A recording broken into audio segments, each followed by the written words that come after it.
Ngayon naman ay kakapitan natin ng slider. Ito naman ay kakapit natin mga idol.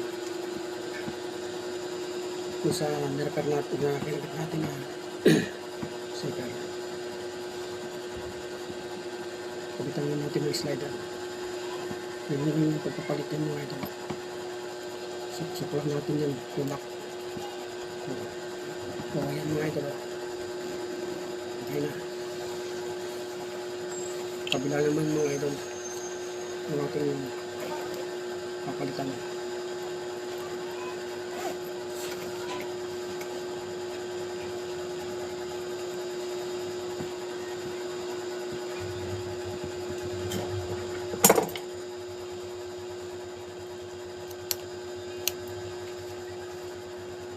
Tingnan natin kung pantay.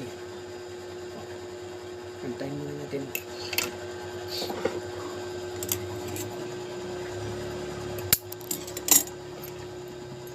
Tapos lagay natin itong slider. Pasok muna natin yung kabila. Ayan, ganyan. Tapos yung kabila naman. Ganyan yung mga idol. Tapos natulak natin para pasok. Ayan. Tulak lang yan mga idol. Hanggang sa pumasok siya. Ayan ang mga idol. Papasok na. Ayan ang mga idol. Thank you for watching.